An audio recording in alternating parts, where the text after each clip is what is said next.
I'm realizing now through more and more people talking about it too, that I think I'm really ADHD, like really ADHD. I have so many thoughts running through my head of things I don't want to forget. Mm-hmm. So sometimes it's nice to document it on a camera or whatever. And it's like, now I don't have to worry about forgetting it. It's there.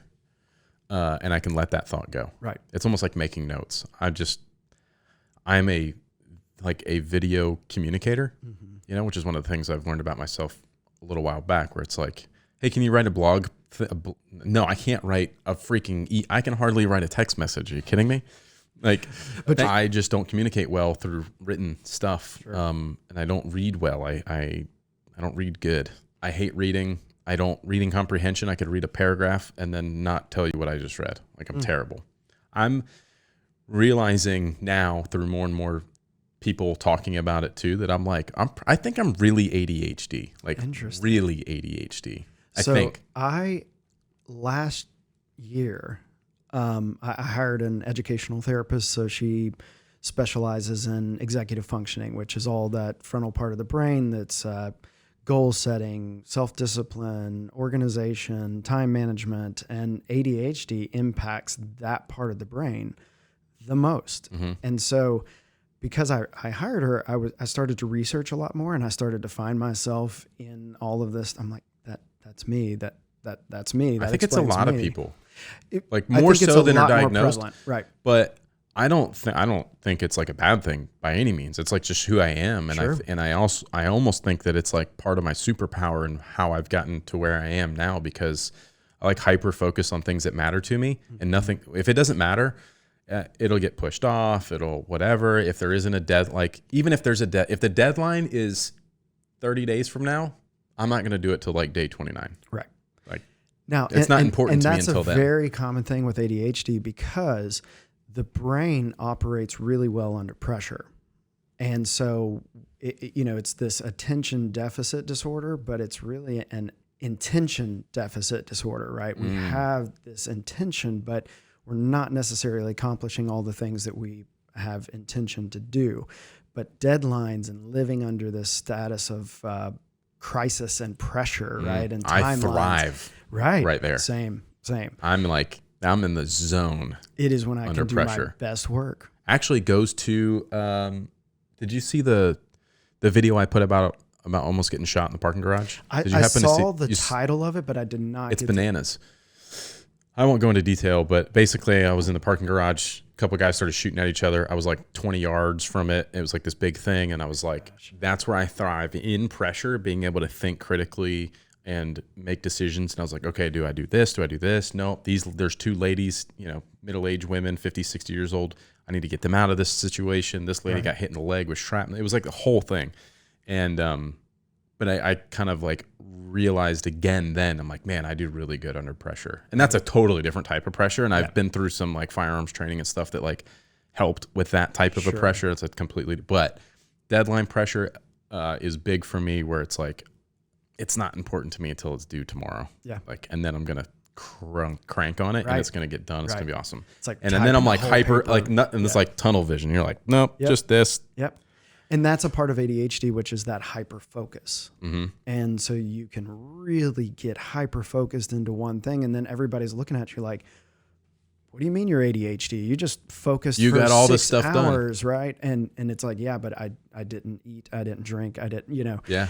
And so, it's my wife always tells me, she's you can be super patient with big, important things.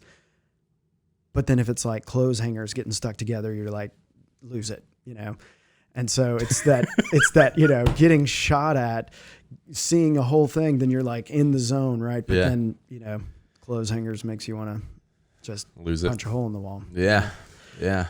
I've done that a few times. But it's interesting you brought that up, because because I started to look into that, I started to see myself. And so I had to fight my own, shame. And I actually went and got psychological testing done. Interesting. And came back. I really associated all of my ADHD stuff with anxiety. I just said, okay, this is anxiety. This is anxiety. But come to find out, I was just anxious about all the things that I wasn't getting accomplished. That's me all day. And I'll get to breaking points where that those things that you're not getting accomplished that start to build up and they build up and they build up, and it turns into like this anxiety, and it's like a panic attack. And then you just, I'll get to the point where like I can't breathe. I'm like, and then it's like, whatever I'm doing right now, everything has to stop, and I've got to go check some stuff off this list. I just did a project this weekend that's been sitting for maybe 3 years that I'm like, every time I walk by, I see this thing, and I'm like, I got to finish that. I got to finish that. I got to do that. I had this rare opportunity Sunday. It was like, the girls were all doing their things, and they had friends over, and blah, blah, blah. It's raining. I'm like, I'm going to sneak away to the shop. I'm going to go do this one thing that's been hanging over my head for years. And I did. It was great. Yeah. It took you 3 years. It took me 3 years to work on it for 2 hours. That was it. 2 hours. Yeah. Done.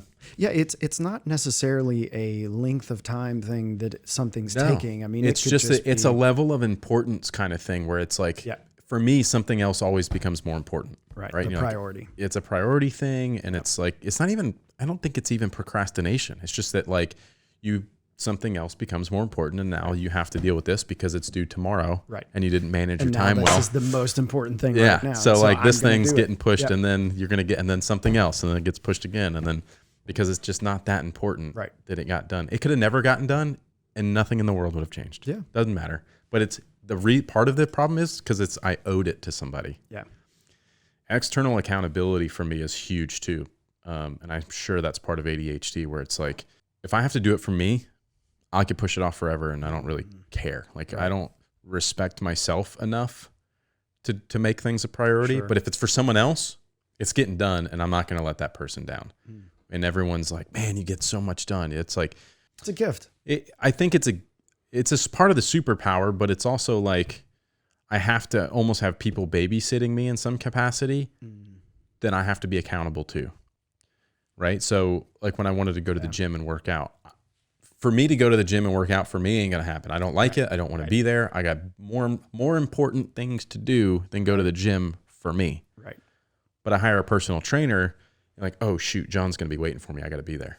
Smart. I don't want to let him down. Smart. You know, hey, I hired a personal assistant, Jade. Make sure that I am at this meeting, schedule this stuff for me so that I'm accountable to a thing on the calendar and I won't screw it up. Yep. But if it's like open-ended, unless it's like a passion project and something I want to do, like I'm going to come in Saturday and build this Land Cruiser or whatever, like I'm doing it because that's a hobby. That's like my hyper focus. Like, and then I obsess over it until it's done. Right. And get out of the way because it's happening.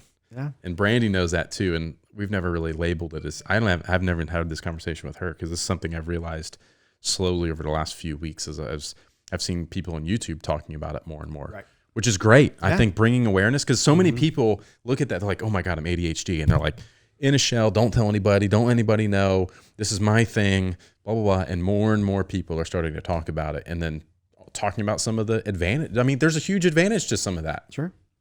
So I don't think it's a bad thing. I think it's great. Knowledge is power. Like the more you know about yourself, the more you can leverage it or do other things about it. Now I'm trying to figure out, okay, there's certain things that take me out of those modes again, where like we were talking about before, I'm having to switch gears many times throughout the day. Yep. And it takes me away from that hyper focus. Yep.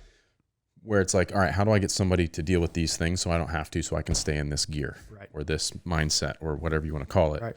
And so it's like, all right, the more I know about myself, the more I can leverage the thing I'm good at, get someone else to handle the other stuff that keeps me doing what I'm good at. Right.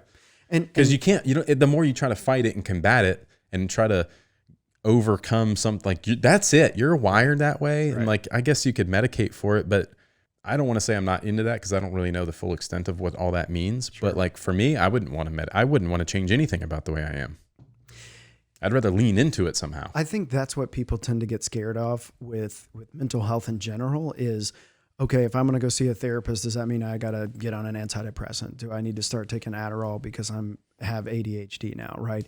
Medication is there. It is a tool. It is not the only tool. Mm-hmm. All the things that you're talking about, like that switching gears from one task to another, that's a very executive functioning piece, right? And so you have just over time naturally figured out strategies that work better for you.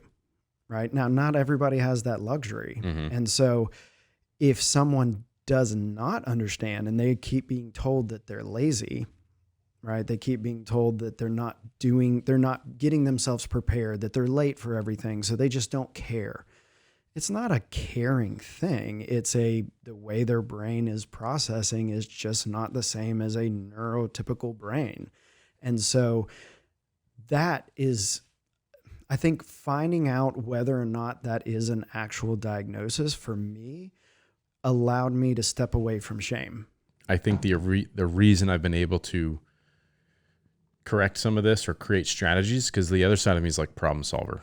Right. So I think it's like, again, I think what I have is like a perfect combination of superpowers, or at least that's what I'm telling myself, because I feel great about all of it. I'm like, well, that's awesome. Like, you know what? I hate reading emails. Who cares? Right. Hire somebody to read them for you. Yeah. Like, tell me what this says. Right. I don't, it's like, I want to do the stuff I'm good at. And that's where we'll thrive. And problem solving and like getting things organized. So I'm just, bam, I can be efficient. Yeah. Super interesting stuff.